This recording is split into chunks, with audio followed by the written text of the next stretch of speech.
जय हिंद everyone. Welcome to study with एके।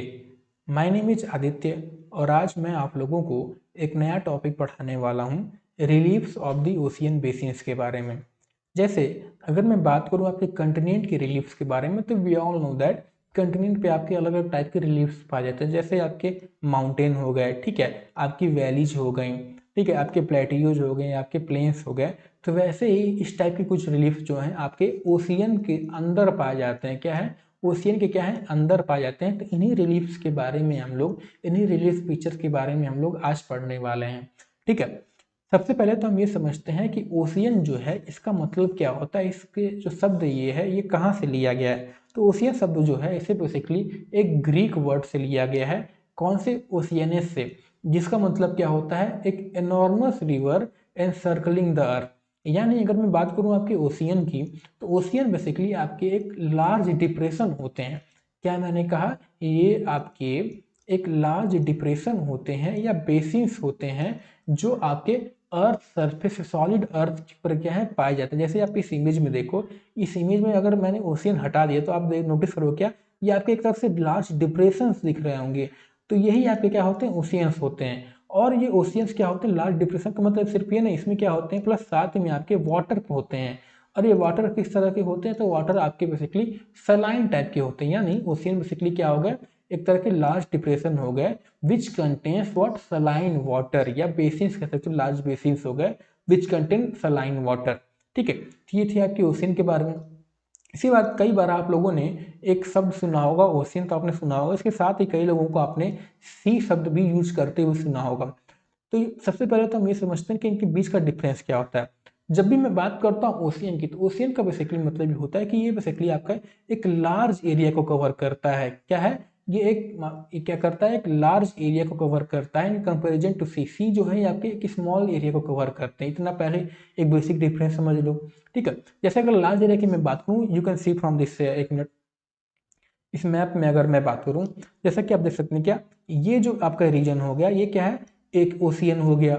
ये आपका एक ओशियन हो गया, इधर आपका साउदर्न ओशियन, इधर आपका इंडियन हो गया। ठीक है, तो यू विल नोटिस दैट ये जो है आपके एक लार्ज एरिया के, एक पूरे कंटिनेंट को देख सकते हैं, क्या है, ये कवर कर रहे हैं। ठीक है, क्या है, पूरे कंटिनेंट को कवर कर रहे हैं। लेकिन वहीं अगर मैं बात करूँ सी की, जैसे you can see here Mediterranean sea आपकी हो गई, ब्लैक सी आपकी हो गई, अटल सी आपकी, वहाँ पर एक कैस्पियन सी आपकी हो गई। ठीक है, इधर आपके कुछ सी पाए जाते हैं। ठीक है, तो ये सब सी जो है ये एक स्मॉल एरिया को क्या करते हैं, कवर करते हैं, स्मॉल एरिया को। और जनरली क्या होते हैं, ये प्लीज नोटिस दैट ये क्या होते हैं, सराउंड होते हैं चारों तरफ से, पूरी तरह से नहीं बट पार्सली से दैट ये पार्सली सराउंड होते हैं चारों तरफ से लैंड एरिया के। ठीक है, तो आपके बेसिक डिफरेंस क्लियर हुआ कि ओशियन जो है वो एक लार्ज एरिया में एक तरह से पूरे कंटिनेंट को कवर करते हैं, और वहीं जो आपके सी वगैरह है ये छोटे मोटे कुछ कंटिनेंट को केवल कवर करते हैं। ऑलराइट, नाउ मूविंग, अब मैं बात करूँ आपके ओशियन के बारे में। तो ओशियन जो है, अगर मैं बात करूँ इसके टोटल एरिया के बारे में, अर्थ सरफेस पे, पूरे टोटल एरिया हमारे अर्थ सरफेस पे लगभग आपका 71% जो है वो ओशियन से कवर है। और वहीं अगर मैं बात करूँ पूरे जो हमारे अर्थ पे वाटर पाए जाते हैं, तो लगभग पूरा आपका वाटर में से 97% जो सिर्फ है वो आपका ओशियनिक वाटर पाया जाता है। ठीक है, ये सब फैक्ट तो आई थिंक आप बचपन से पढ़ते आ रहे होंगे हर क्लास ज्योग्राफी में। जब आपने ओशियन पढ़ा होगा तब आपने पढ़ा होगा कि हमारे अर्थ सरफेस जो है वो 71% कवर है, उसमें 97% जो वाटर है सिर्फ आपको ओशियनिक वाटर पाया जाता है। ऑल राइट, इसके बाद अब हम बात करते हैं आपके डिप्रेशन। एक और चीज मैं आपको बता दूं, एक टर्म आपने सुना होगा, क्या? हाइप्सोमेट्रिक कर्व या हाइप्सोग्राफिक कर्व। ये क्या होते हैं, इसके बारे में आपने ज्योग्राफी प्रैक्टिकल में पढ़ा होगा, बट यहाँ टेक्निकल टर्म में ना जाकर मैं आपको सिंपल भाषा में समझाऊं, तो ये बेसिकली आपके ग्राफ होते हैं जो डिनोट करते हैं what, the proportion of land mass standing above और बिलो द सी लेवल। तो मैंने क्या कहा, ये बेसिकली एक तरह के ग्राफ होते हैं जो डिनोट करते हैं लैंड मास जो आपके सी लेवल से ऊपर और सी लेवल से नीचे पाए जाते हैं, इनके प्रोपोर्शन को डिनोट करते हैं। ठीक है, और ओशियन तो आई थिंक आप सब जानते होंगे कि हमारे अर्थ सरफेस 5 तरह के ओशियन पाए जाते हैं, जिसमें से शुरुआत में जब ओशियन का नाम रखा गया तो सिर्फ 4 ओशियन रखा गया था, Atlantic, Pacific, Indian and Arctic. However आपका बाद में एक साउदर्न ओशियन जो था, नया ओशियन बनाया गया था, जिसे 5th ओशियन आपका था। ठीक है, ये सब चीजें तो आई थिंक आप जानते होंगे। अब हम बात करते हैं बेसिकली आपके ओशियनिक फ्लोर्स के बारे में जो आपके पाए जाते हैं। तो ओशियन फ्लोर्स को बेसिकली 4 मेजर डिवीजन और इनको कुछ माइनर रिलीफ फीचर्स में क्या किया है, डिवाइड किया गया है। मेजर डिवीजन की बात करूं तो सबसे पहले आता है कि आपका कंटिनेंटल शेल्फ आ गया, स्लोप आ गया, आपका डीप सी प्लेन आ गया, आपकी ओशियनिक डिप्स आ गई। ठीक है, फिर आपके रिजेज हिल सी आ गए, आपके सी माउंट्स आ गए, गियोट्स आ गए, ठीक है। तो हम इनके बारे में एक करके समझने का प्रयास करते हैं। सबसे पहले आता है क्या, आपका कंटिनेंटल स्लोप। तो कंटिनेंटल स्लोप बेसिकली ये आपका एक्सटेंडेड पार्ट होता है क्या, कंटिनेंटल मार्जिन का। कंटिनेंटल मार्जिन जैसे मान लो जब हमने क्रस्ट पढ़ा था तो उस टाइम हमने देखा था कि क्रस्ट आपकी दो तरफ की होती हैं। पहला क्या, कंटिनेंट क्रस्ट होती है, एक आपकी ओशनिक क्रस्ट होती हैं। तो अगर मैं बात करूँ, सपोज आपको मैं ये एक इमेज बनाऊँ, ये इमेज हो गया, ठीक है, ये आपका समुद्र से घिरा है, और ये एक ही इमेज हो गया, ठीक है। ये आपका कंटिनेंटल प्लेट हो गया, ठीक है। ये आपका ओशनिक हो गया, ये आपका क्या है, इससे घिरा। क्या लगता है आपको ओशियन किस तरह का दिखता होगा, पहला तरीका या दूसरे तरीके के? तो वी ऑल नो डैट कि सर दूसरे तरीके का हो, क्योंकि जब भी आप ओशन किनारे खड़े होते हो, जब ओशन की तरफ बढ़ते तो वी ऑल नोटिस दैट क्या होता है, सडन ड्रॉप नहीं आता कि सपोज यहाँ पे कोई आदमी खड़ा होगा नीचे, ये जैसे एक कदम बढ़ाए तो क्या छपाक से नीचे चला जाता है क्या पानी में? ऐसा नहीं होता है। क्या होता है एग्जैक्टली, धीरे धीरे क्या होता है, उसका गहराई बढ़ती है, ठीक है। तो क्या होती है, धीरे धीरे गहराई होती है। अब ये जो कंटिनेंटल वाला एरिया, ये जो कंटिनेंट जहाँ पे ओशन में मिलती है, ये एरिया आपका क्या कहलाता है, कंटिनेंटल मार्जिन कहलाता है। कंटिनेंट मार्जिन पे बेसिकली आपके दो तरह के रिलीफ फीचर्स पाए जाते हैं। एक आपका होता है क्या, सेल्फ होता है, एक आपका स्लोप होता है। सेल्फ जो होता है, ये सपोज मान लो एक चिंटू नाम का आदमी था, ठीक है। इसने क्या कि डिसाइड किया कि आज जो मैं हूँ पैदल समुद्र की तरफ बढ़ूंगा, अपना सूट वूट पहन लो, ऑक्सीजन टैंक वैंक लगा के। जब धीरे धीरे बढ़ता गया, ठीक है, जब धीरे धीरे क्या हुआ, बढ़ता गया, तो उसने नोटिस किया कि जो शुरुआत का एरिया था उसका जो स्लोप वगैरह था वो बहुत ही जेंटल स्लोप था।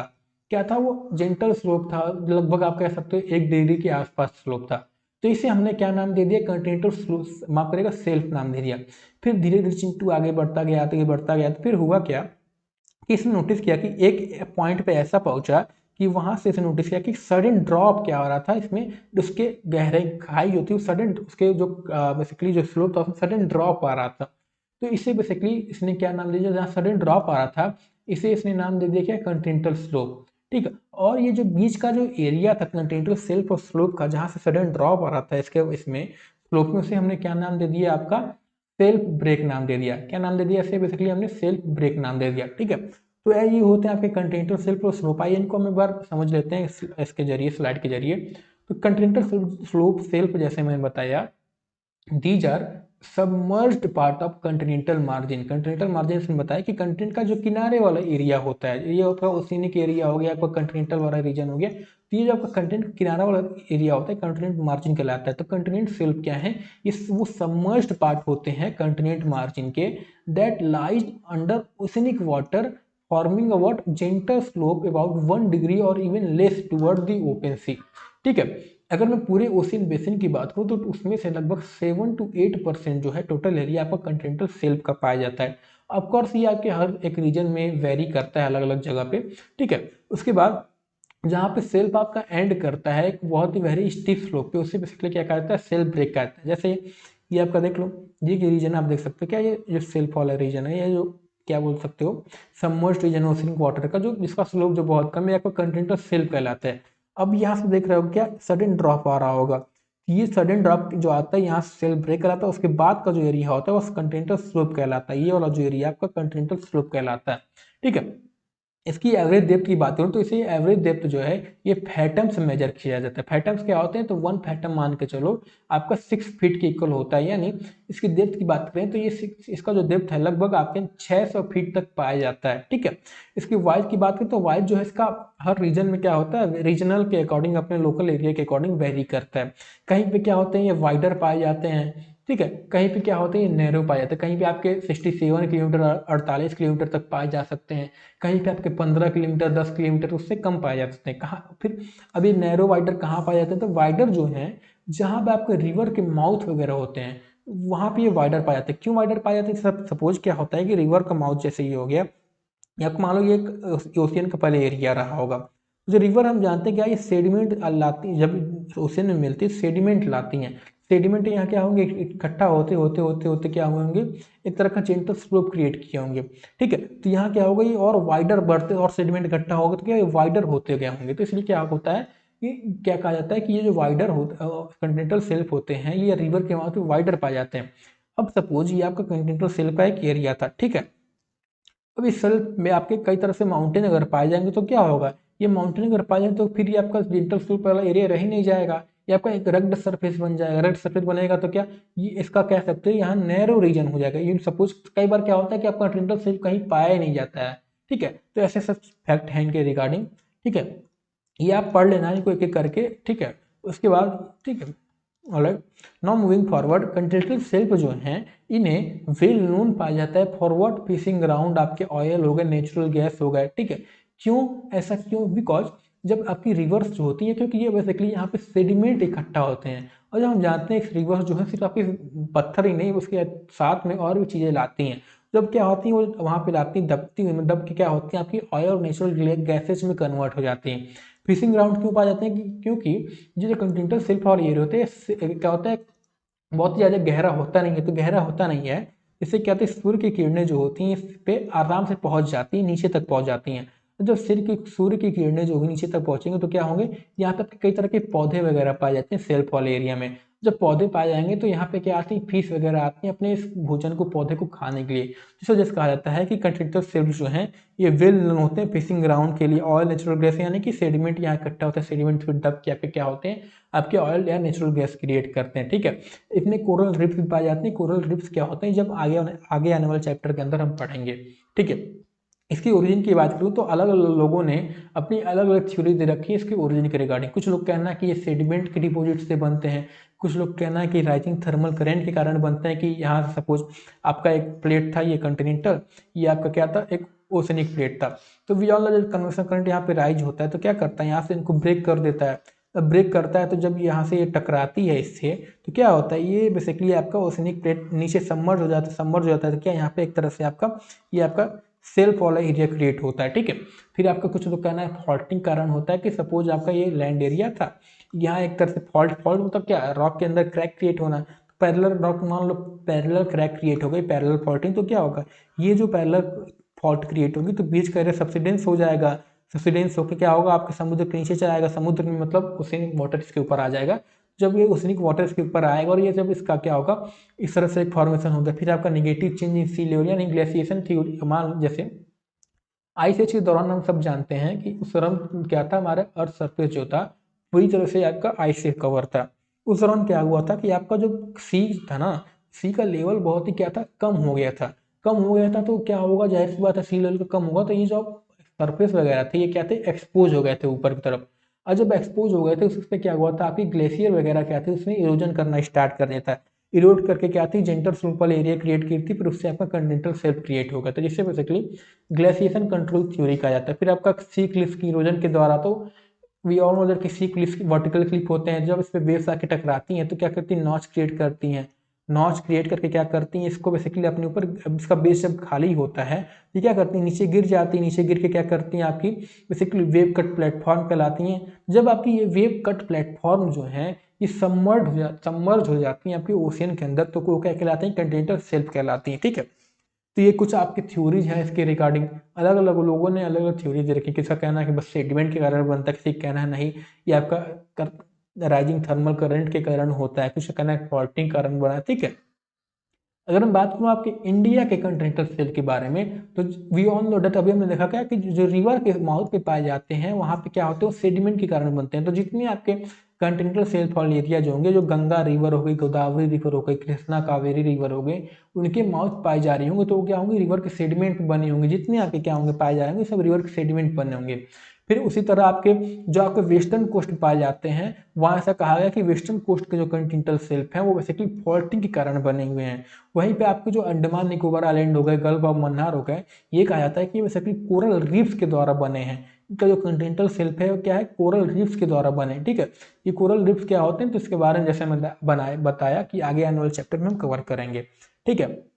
अब हम बात करते हैं स्लोप के बारे में। स्लोप मैंने बताया क्या कि जहां से शेल्फ खत्म होता है, जहां सडन ड्रॉप आता है, वो क्या कहलाता है, आपका कंटिनेंटल स्लोप कहलाता है। तो यानी it is the region extending between shelf and the deep sea plain known as continental slope. इसकी जो स्लोप होती है, अब जाहिर सी बात है जैसे सडन ड्रॉप आए तो क्या होगी, स्टीपर होगी कंपेयर टू कंटिनेंटल स्लोप। इसकी जो स्लोप होती है वो लगभग 5 से 7 डिग्री के बीच में पाई जाती है। ऑफकोर्स हर जगह क्या होती है, वेरिएशन पाई जाती है रीजनल। इसकी डेप्थ की बात करूँ तो वहीं पे आपके 600 फीट तक अगर पाया जा रहा है तो ये जो है आपके 200 से लेकर 2000 मीटर तक के डेप्थ पे पाए जाते हैं। कई जगह पे तो आपके 3600 मीटर या उससे ज़्यादा अधिक डेप्थ पे पाए जाते हैं। ठीक है, इनके एरिया की बात करूँ तो अगर आपके कंटेनर सेल्फ जो थे वो 7 से 8% कवर करते हैं, तो ये जो है लगभग आपका 8.5 एरिया कवर करते हैं, तो ओवरऑल आपके ओशन बेसिन्स के। ठीक है, इनके इंपॉर्टेंट फिजिकल फीचर्स की बात करें तो इस पे जो है आपके सबमरीन कैनियंस हो गए, ओशनिक ट्रेंचेस जैसे फीचर्स पाए जाते हैं। कैनियंस अभी क्या होते हैं आगे मैं आपको बताऊंगा। ठीक है, however due to steepness and increasing distance, अब जब स्टीपनेस होगी तो क्या होगी, यहाँ पे सेडिमेंट इकट्ठा नहीं हो पाएगी, तो क्या होगी, यहाँ पे वेरी लिटिल सेडिमेंट डिपोजिट पाया जाता है। और क्या होता है, फ्यूअर लाइफ पाया जाता है कंपेयर टू सेल्फ। जाहिर सी बात है क्यों होगा, ठीक है, ये आप खुद अपना बुद्धि लगाओ और क्यों पाया जाता है। ठीक, उसके बाद द लोअर पार्ट जो होता है कंटिनेंटल स्लोप का, जहाँ पे ये मर्ज होती है डीप सी प्लेन से, उसे कंटिनेंटल राइज कहा जाता है। ठीक है, ये क्या होगा, कंटिनेंटल राइज होगा। क्या होता है कि सपोज आपका ये सेल्फ सेल्फ वाला एरिया था, फिर यहाँ स्लोप वाला एरिया आया, पहला सेडिमेंटेशन यहाँ तक। अब जब यहाँ पे सेडिमेंटेशन नहीं हो पाएगा, ये नीचे क्या होता है, फिर आपका एक प्लेन में कन्वर्ट हो जाता है। यहाँ पे सेडिमेंट जब आपका इकट्ठा होता है, कई बार क्या होती है यहाँ पे ये एरिया राइज हो जाता है, तो इसे बेसिकली क्या कहा जाता है, आपका कंटिनेंटल राइज कहा जाता है। ठीक है, इसके थ्योरीज ऑफ ओरिजिन हम देखें तो पहली आती क्या, इरोजन थ्योरी, दूसरी आती टेक्टोनिक थ्योरी, तीसरी आती क्या, एग्रेडेशन प्रोसेस। इरोजन थ्योरी मतलब क्या कि submarine canyon suggest that slopes are form through marine erosion, यानी इरोजन के कारण बने हैं ये। फिर टेक्टोनिक थ्योरी यानी वही फिर फॉल्टिंग या आपके सबमर्जेंस वाला की वजह से हो गए। फिर आपके ग्रेडेशन प्रोसेस हो गए कि some believe that continental shelf form due to what bending and warping of continental shelf following by sedimentation. ठीक है, ये सब चीज़ें मैं आपको डिटेल में नहीं इसलिए पढ़ा रहा हूँ क्योंकि थ्योरीज जो हैं, क्योंकि अगर आपने प्लेट टेक्टोनिक पढ़ रखी होगी, बहुत बढ़िया से आपको समझ होगी, तो मुझे इसको एक्सप्लेन करने की जरूरत नहीं होगी। तो मैं ये मान के चलना कि आपको प्लेट टेक्टोनिक समझ में आ रहा है। अगर आपको ये नहीं समझ में आ रहा है, इसका मतलब क्या कि आपने प्लेट टेक्टोनिक जो है वो बढ़िया से कवर नहीं किया है। पहले प्लेट टेक्टोनिक के बारे में, सी फ्लोर स्प्रेडिंग के बारे में, कंटिनेंटल के बारे में आप पढ़ के आओ, उसके बाद आप ये टॉपिक पढ़ो। ऑलराइट, तब आपको ज़्यादा बढ़िया समझ में आएगा। एज यू कैन सी, ये आपका सेल्फ वाला एरिया होगा, इसकी स्लोप जो है आपकी 1 डिग्री के आसपास पाई जाती है। फिर आपकी स्लोप वाला एरिया हो गया, इसकी स्लोप जो है आपके 5 से 60 के बीच में पाई जाती है। फिर जब हमें सेडिमेंट इकट्ठा हो जाता है, क्या होती है, कंटिनेंट आपकी राइज हो जाती है, तो आपकी क्या होती है, राइज कहलाती है। अब उसके बाद से क्या होता है, यहाँ पे जो पूरा एरिया होता है आपके डीप सी प्लेन कहलाता है। प्लेन क्या होते हैं, प्लेन आप बेसिकली आपके रोलिंग फ्लैट सरफेस होते हैं। और जब मैं डीप सी जोड़ दूँ उसमें, तो क्या, गहरे समुद्र में जो आपके प्लेन्स पाए जाते हैं वो डीप सी प्लेन्स कहलाते हैं।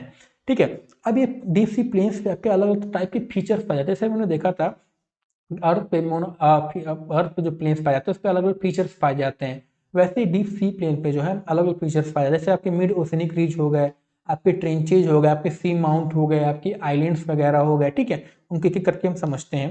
ठीक है, तो you can see from this image आपको और क्लियर सब। तो अगर मैं पूछूँ आपसे, समुद्र से अगर मैं समुद्र की तरफ मैं बढ़ूँ तो सबसे पहले रीजन कौन सा मुझे मिलेगा, तो आप कहेंगे क्या सर, सबसे पहले हमें मिलेगा कंटिनेंटल स्लिप। उसके बाद हमें क्या मिलेगा, कंटिनेंटल स्लोप मिलेगा। फिर और जब मैं आगे बढ़ूँ तो हमें क्या मिलेगा, कंटिनेंटल राइज मिलेगा। और उसके आगे मैं बढ़ूंगा तो मुझे डीप सी प्लेन या एबिसल प्लेन मिलेगा। अब ये एबिसल प्लेन में आपके कुछ अलग अलग फीचर्स पाए जाते हैं, यानी इसे बेसिकली माइनर फीचर्स कहते हैं, रिजेज माइनर रिलीफ फीचर्स कहते हैं, उनके बारे में समझते हैं। ठीक है, डीप सी प्लेन जैसे मैं बताया क्या, ये flat and rolling submarine plain होते हैं that represent the most extensive relief zone with in ocean basin. इनकी डेप्थ की मैं बात करूँ तो ऑफकोर्स जब ये और से बाद में पाया जा रहा है तो और गहरे पे पाए जा रहे हैं, 3600 मीटर। ठीक है, ये जो है आपका ओशियन बेसिन का लगभग 75 पॉइंट, ये कह सकते हैं 75% एरिया कवर करते हैं। ठीक है, ये जनरली वास्ट एंड फ्लैट होते हैं, इनमें अलग अलग टाइप के फीचर्स पाए जाते हैं। वो क्या होते हैं, गाइड्स वगैरह, तो अभी आगे समझेंगे। ठीक है, और इसके सेडिमेंट डिपॉजिट की अगर मैं बात करूँ, कौन कौन से सेडिमेंट पाए जाते हैं, तो पहले आपका होता है पेलेगिक डिपॉजिट। पेलेगिक डिपॉजिट क्या होते हैं, आपके जो मराइन एनिमल्स होते हैं ना, उनके जो रिमेन्स होते हैं उन्हें बेसिकली पेलेगिक डिपॉजिट कहा जाता है। फिर आपके टेरिजीनियस डेब्रिस होते हैं, ये क्या होते हैं, आपके जो रिवर्स के जो लैंड से जो आपके डिपॉजिट आते हैं, जो प्लेन में आपके इकट्ठा हो जाते हैं, आपके टेरिजीनियस डेब्रिस कहलाते हैं। फिर आपके वॉल्केनिक डिपॉजिट भी होते हैं। ये कैसे होता है, आई थिंक अगर आपने प्लेट टेक्टोनिक पढ़ रखा होगा, अगर मैं आपको रिपीट कर रहा हूँ तो आपको समझ में आ जाएगा। ठीक है, फिर आपका आता है क्या, deep sea plain. These are often considered biological desert. Biological desert क्यों कहा जाता है? क्योंकि यहाँ पे जो मराइन लाइफ होती है ना बहुत लिमिटेड होती है। क्यों लिमिटेड होती है? क्योंकि यहाँ पे जो सनलाइट होता है वो उतनी गहरे में पहुँच नहीं पाता, जो न्यूट्रिएंट अवेलेबल होते हैं वो उतने नहीं पाए जाते हैं। ठीक, इसके बाद अब मैं आज बात करूँ आपके ओशनिक ड्रीफ्स एंड ट्रेंचेस के बारे में। तो वी ऑल नो ट्रेंचेस कैसे फॉर्म होते हैं। ट्रेंचेस सपोज आपका एक ये कंटिनेंट वाला एरिया था, ये आपका एक ओशियन रीजन। तो जब ये आपस में यहाँ से राइज होती है बेसिकली कन्वेक्शन करंट, तो यहाँ से आपका मिड बेसिकली आपका वॉल्केनो निकलता है। वॉल्केनो यहाँ निकलता है तो क्या फॉर्म करता है? यहाँ पे मिड ओशनिक रीजेस फॉर्म करता है। ठीक, यानी पहले आपका ये हो गया मिड ओशनिक रीजेस।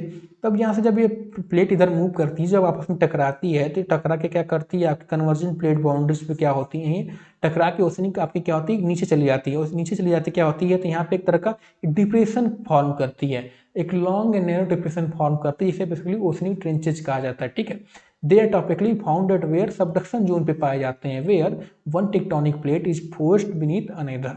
ठीक, अब ओशनिक डीप्स जो है sometime use interchangeably with trenches, but इनके बीच में कुछ माइन्यूट डिफरेंसेज होते हैं। वो क्या होते हैं कि आपके जो डीप्स होते हैं ना, ये बहुत ही डीप और लेस एक्सटेंसिव डिप्रेशन होते हैं, और वहीं आपके जो ट्रेंचेज होते हैं ये long and narrow linear depression होते हैं। ठीक है, डीप होते हैं और क्या होते हैं बहुत लॉन्ग होते हैं। वहीं पे आपके डीप्स जो होते हैं वो उतने लॉन्ग नहीं बल्कि क्या होते हैं लेस एक्सटेंसिव डिप्रेशन होते हैं।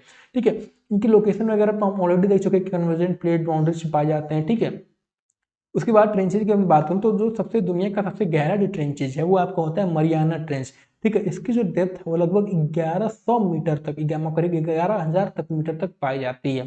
ठीक है, फॉर्मेशन मैं आपको ऑलरेडी बता चुका कि जब प्लेट टकराती है तो वहाँ पर जब सबमर्ज होती है तो उससे क्या होती है आपकी ट्रेंचेज का फॉर्मेशन होता है।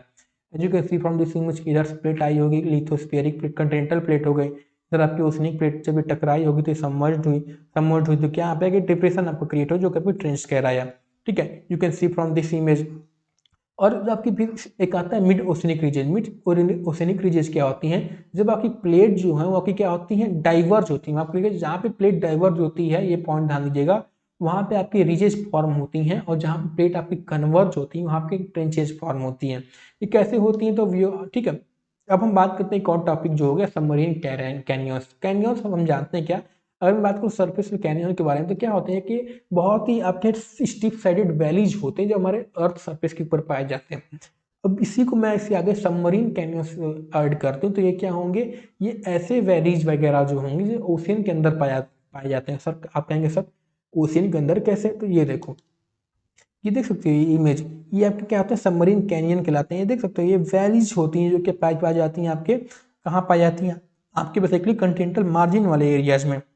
ठीक है, इसके थ्रू क्या होता है कई बार सेडिमेंट आपका इकट्ठा होकर नीचे जाता है तो क्या करता है आपके ये एलुवियल फैन जैसा स्ट्रक्चर क्रिएट करता है। ठीक है, यानी submarine these are under water feature similar to what river canyons on land, but they are formed by combination of erosional process including turbidity current. ठीक है, under water landslide and river outflows. Turbidity currents क्या होते हैं? इसकी तरफ से ये मान लो कि जब आपका सेडिमेंट का अंडर वाटर जो फ्लो होता है आपकी टर्बिडिटी करंट कहलाती है। ठीक है, तो इन सब कारण ये फॉर्म होते हैं। ऑलराइट, फिर मिड ओशियन क्रीजेज मैं ऑलरेडी बता चुका क्या, ये जो होते हैं एक्सटेंसिव अंडर वाटर माउंटेन होते हैं जो कि डाइवर्जिंग प्लेट बाउंड्रीज पे पाए जाते हैं। ठीक है, जो होता क्या है कि जब आप प्लेट मूव अवे करते हैं फिर away from the each other, तो गैप जो होता है वो आपका ऐसे मान लो ये आपका एक प्लेट था। ठीक है, जब कन्वेक्शन करंट यहाँ से राइज हुई ऐसे राइज हुई तो इसने क्या किया इसको ब्रेक किया तो क्या हुआ यहाँ से आपकी लावा निकलना स्टार्ट की। लावा निकलना की स्टार्ट की तो क्या होगा ब्रेक होगा तो आपकी एक डिप्रेशन क्रिएट होगी।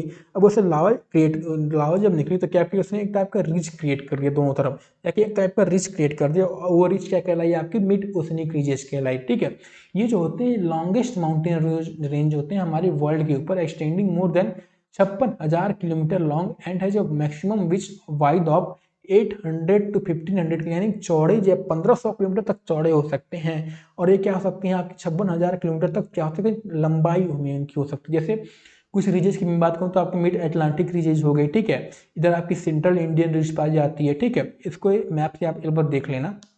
ऑलराइट, अब आते हैं सी माउंट। तो सी माउंट्स बेसिकली ये कैसे फॉर्म होते हैं? इसमें कुछ स्ट्रक्चर है। पहले आपका आता है क्या सी माउंट, एक आता है आपका वॉल्केनिक आइलैंड, एक आता है क्या गियोट्स आता है। गियोट्स क्या होता है? सपोज सी माउंट कि जहाँ पे आपके कई बार क्या होता है ओशनिक प्लेट जब टकराते हैं। ठीक है, अभी तो हमने क्या देखा एक डाइवर्जेंस का केस देखा कि जब डाइवर्ज हो रही है तो क्या हो रही है यहाँ मिड ओशनिक रीजेस फॉर्म होती है। अब जब सपोज आपकी एक ओशनिक प्लेट हो गई, ये आपकी दूसरी ओशनिक प्लेट हो गई, तो जब ये टकराते हैं आपस में, कन्वर्ज होते हैं, तो क्या होती है, ये नीचे जाएगी। और जब नीचे जाएगी तो जब यहाँ पे मेल्ट होगी, तो मेल्ट होने से क्या होगा, यहाँ प्रेशर क्रिएट होगा। जब प्रेशर यहाँ पे क्रिएट होगा तो क्या होगा, मैग्मा आपका इधर बाहर निकलेगा। जब लावा आपका बाहर आएगा तो एक टाइप का क्या करेगा, माउंटेन क्रिएट करेगा। जो आपका लावा से क्रिएटेड माउंटेन जो क्या हो, आपके सी लेवल क्या हो, ओशनिक जो सरफेस है उससे नीचे पाया जाए तो वो आपकी सी माउंट कहलाती है। फिर क्या हो, आपका लावा निकलता जाए और इसको सरफेस पे इकट्ठा होता जाए। तो जब इकट्ठा होते होते क्या हो, ये आपके सी यानी सी सरफेस से ऊपर चला जाए तो आपकी वॉल्केनिक आइलैंड कहलाती है। अब ये वॉल्केनिक आइलैंड क्या हो कि सपोज यहाँ पे लावा निकलना बंद हो गया, ठीक। अब जब लावा निकलना बंद हुआ तो क्या हुआ, इसका इरोजन चालू हुआ। इरोजन चालू हुआ तो फिर क्या हुआ, जब ये एक फ्लैट टॉप सरफेस में क्रिएट हो गई जो कि आपके सरफेस के नीचे पाई जा रही है, तो आपकी क्या कहलाई, गियोट्स कहलाई, ठीक है। इनके बारे में मैंने समझा दिया, इस पे पीडीएफ मैंने और एकदम बढ़िया से सब दे रखा है इसके बारे में। तो अगर मैं आपसे पूछूं, मैं अगर इधर से निकलूं आपका कंटिनेंट से, सबसे पहले हमें क्या मिलेगा, सेल्फ मिलेगा। सेल्फ क्या होते हैं, तो बेसिकली आपकी जेंटल स्लोपिंग एरियाज होते हैं जो कंटिनेंटल मार्जिन के एक्सटेंडेड पार्ट होते हैं, जो कि ओशियन में अंदर पाए जाते हैं, ठीक है। उसके बाद जहाँ से आपके सडन ड्रॉप आए तो वो क्या कहलाता है, आपका स्लोप कहलाता है। यहाँ आपकी ओशनिक राइज, कंटिनेंट राइज कहलाती है। एक शब्द आप ध्यान देना कि इन सबको कंटिनेंट कुछ कहा जा रहा हो, कुछ को आपको क्या कहा जा रहा हो, डीप सी प्लेन जिसे कहा जा रहा हो। क्यों, क्योंकि आपके ये जो है ये कंटिनेंट के पार्ट में पाए जाते हैं, और आपके डीप सी प्लेन वगैरह जो है आपके ओशनिक प्लेन में, ओशनिक क्या प्लेट के ऊपर पाए जाते हैं, ठीक है। तो फिर जब मैं धीरे धीरे बढ़ा तो पहले जहाँ पे ये कन्वर्ज हुई तो इसने क्या किया, ट्रेंच का फॉर्मेशन किया। जहाँ पे डाइवर्ज हुई ओशनिक प्लेट, वहाँ पे मिड ओशनिक रिस्ट का फॉर्मेशन हुआ। अब कई बार क्या होता है, आपने हॉटस्पॉट वॉल्केनो के बारे में पढ़ा होगा कि हॉटस्पॉट वॉल्केनो क्या होते हैं, या इनका एसोसिएशन जो है किसी प्लेट के मार्जिन से नहीं होता है, कई बार प्लेट के बीच में से कई बार निकल जाते हैं। तो वहाँ पे आपके जब ओशियन निकला तो पहले अगर ये आपका सरफेस के नीचे रह गया तो क्या कहलाया आपका, वो क्या कहलाया, बेसिकली आपका सी माउंट कहलाया। फिर सरफेस से ऊपर निकला तो वॉल्केनिक आइलैंड कहलाया। फिर इरोड होकर जब फ्लैट टॉप स्ट्रक्चर इसका बना तो क्या कहलाया, गियोट्स कहलाया। ऑलराइट, तो ये थे आपके कुछ रीजन के बारे में। जैसे आप इस इमेज में देख सकते हो क्या, कि इधर से आपका ये एक प्लेट टकराया, कन्वर्जेंस हुआ तो जब आपकी ये एक प्लेट अंदर गई तो क्या हुआ, यहाँ मेल्टिंग स्टार्ट हुआ तो क्या हुआ, आपकी प्रेशर क्रिएट हुई। तो जब ये प्रेशर उसने की तो लावा बाहर निकली, तो इसने क्या किया आपका, अगर ये सरफेस से नीचे रहा तो क्या कहलाया आपका, सी माउंट कहलाया। उससे बाहर निकला तो ये वॉल्केनिक आर्क या वॉल्केनिक आइलैंड कहलाया। फिर ये इरोड होके आपका क्या, फ्लैट टॉप का स्ट्रक्चर माउंटेन टाइप का क्रिएट किया इस तरह का, ये क्या कहलाया, गियोट्स कहलाया, ठीक है। तो ये थे आपके कुछ reliefs of the ocean basin के बारे में। सबसे पहले हमने इंट्रोडक्शन देखा, फिर हमने सेल्फ देखा क्या होते हैं, स्लोप हमने पढ़ा, प्लेन्स के बारे में पढ़ा, डीप्स के बारे में पढ़ा, ठीक है। आई होप आपको इनके बारे में क्लियर हो गया होगा। आप पीडीएफ से पढ़ लेना, एक बार बुक से पढ़ लेना तो आपको और क्लियर हो जाएगा। फिर हमने सबमरीन कैनियंस के बारे में पढ़ा। कैनियंस क्या है, एक तरह के वैलीज जो आपके ओशियन के अंदर पाए जाते हैं। कहाँ पाए जाते हैं, बेसिकली कंटिनेंट मार्जिन वाले एरियाज में, ठीक। फिर हमने क्या, इसके बाद का जो आपका ये टॉपिक है, bottom release of Atlantic ocean, Pacific ocean और इंडियन ओशियन, इसको जो है आप एक बार खुद से कवर कर लीजिए, क्योंकि इसमें जो है ज़्यादातर फैक्चुअल चीज़ें दे रखी हैं, और फैक्चुअल चीज़ें ऐसी दे रखी हैं जो आपको सिर्फ याद करने पड़े, ठीक है। आपको यहाँ समझाने वाली चीज़ें कुछ नहीं दे रखी, इसलिए मैं इसको नहीं पढ़ाने वाला, इसको आप खुद से पढ़ लीजिएगा। मैं तरीका आपको बता देता हूँ कि सपोज आप एटलांटिक ओशियन के बारे में पढ़ रहे तो इसको आप, जैसा कि आप जानते हैं, एक मैप क्रिएट पहले कर लेना कि इधर आपको मान लो जैसे नॉर्थ अमेरिका हो गया, या आपका साउथ अमेरिका का रीजन हो गया, ठीक है। ये आपका यूरोप वाला रीजन हो गया, या आपका अफ्रीका वाला रीजन, तो इसके बीच में पाया जाता है। अब इसमें जो आपके बेसिकली आपके जो ये इसी के बारे में हमको पढ़ना है, यही जो रीजन हमने पढ़ाई चीज़ें, ये कहाँ कहाँ इस एटलांटिक ओशियन में पाई जाती हैं, कितनी गहरी पाई जाती है, इन्हें क्या कहा जाता है, वही सब चीज़ें इसके बारे में दे रखा है। तो जब हम ऑलरेडी फॉर्मेशन समझ चुके हैं तो सिर्फ आपको इसमें यही समझना है कि कहाँ कहाँ ये पाई जाती हैं, यानी bottom relief of the Atlantic ocean हो गए, जैसे पैसिफिक ओशियन हो गए, तो इनके बारे में आप यार पढ़ लेना। क्योंकि क्वेश्चन यहाँ से बनते तो हैं, पर जब अगर मैं बात करूँ पूरी ओशियनोग्राफी की, तो ओशियनोग्राफी जो क्वेश्चन है वो आपको ज़्यादातर ओशियनिक करंट से मिलते हैं, ठीक है, टेम्परेचर से वगैरह से पूछते हैं। यहाँ से आपके क्वेश्चन कम बनते हैं, और बनेंगे तो ज़्यादातर क्वेश्चन जो है आपके इधर से बनते हैं, ठीक है। मैं ये नहीं कह रहा हूँ ये इंपॉर्टेंट नहीं है, ये इंपॉर्टेंट है आपके लिए। एक बार इसे पढ़ के कई बार पूछ लेता है कि पैसिफिक ओशियन में जो आपकी रिच पाई जाती है, इसके कुछ अलग नाम है। पैसिफिक ओशियन का ये वाला रीजन क्या कहलाता है, ये रीजन क्या कहलाता है, ठीक है, ये रीजन वैसे वगैरह क्या कहलाता है, ऐसे क्वेश्चन आपको पूछ सकते हैं, ठीक है। तो इसको एक बार आप खुद से पढ़ लीजिए, ज़्यादा कठिन नहीं होगा आपको पढ़ने में, राइट। तो मिलते हैं आपको अगले क्लास में। अगले क्लास में हम लोग बेसिकली आपका, और एक टेबल मैंने आपको प्रोवाइड कर दिया है, इस टेबल को आप आसानी से पढ़ सकते हो, उतना स्लाइड के जरिए रिविजन करने के दौरान आप इसको क्या है, इस टेबल को बना के आप ऑलरेडी समझ सकते हो इसको, ठीक है। तो नेक्स्ट क्लास में मैं आप लोगों को चैप्टर नंबर 25 पढ़ाऊंगा, जहाँ पे हम लोग temperature and density of ocean water के बारे में पढ़ेंगे। ये एक इंपॉर्टेंट चैप्टर है, क्योंकि ओशनोग्राफी जैसे मैंने बताया यहाँ से आपके क्वेश्चन बनते हैं, आपके टाइड से क्वेश्चन बनते हैं, आपके करंट से क्वेश्चन, या इस सब चैप्टर से ज़्यादा क्वेश्चन बनते हैं, ठीक है। तो ये अगला वीडियो मेरा होगा, आपका आएगा 22 सितंबर को, ऑलराइट। तो मिलते हैं आपको अगले क्लास में, तब तक के लिए हमारे साथ ऐसे बने रहिए, अपनी पढ़ाई करते रहिए। जय हिंद।